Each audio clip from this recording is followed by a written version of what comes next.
मोदींनी सांगितलं, जोपर्यंत चंद्र आणि सूर्य आहे तोपर्यंत भारताच्या संविधानाला कुणी हात लावू शकत नाही. विरोधकांना विचारा, इतकी वर्ष तुमचं सरकार होतं तेव्हा जम्मू काश्मीरमध्ये भारताचं संविधान का लागू केलं नाही? त्यांना विचारा, इंदिरा गांधींनी 1975 साली संविधान कुलूप बंद केलं होतं, त्याचा जबाब तुम्ही कधी देणार आहात? असा खडा सवाल उपमुख्यमंत्री देवेंद्र फडणवीस यांनी जळगावमध्ये केला.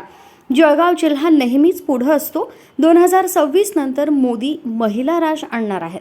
मोदींनी सांगितलं, विधानसभा आणि लोकसभेत 33% महिलांच्या जागा असतील.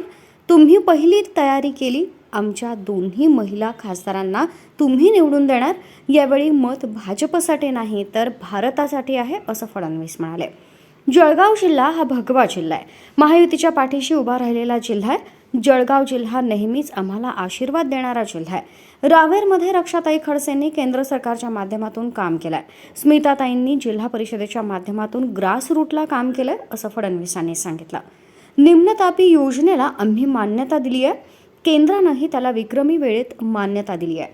4,800 कोटी योजनेची लवकरच निविदा प्रक्रिया करून जळगावचा पाणी प्रश्न सोडवला जाईल, असं आश्वासन देवेंद्र फडणवीसांनी दिलं. नरेंद्र मोदी त्या व्यक्तीचं नाव आहे ज्या व्यक्तीने सांगितलं, अरे बाबासाहेब आंबेडकरांचं संविधान होतं म्हणून चहा विकणारा पोऱ्या देशाचा प्रधानमंत्री बनलाय.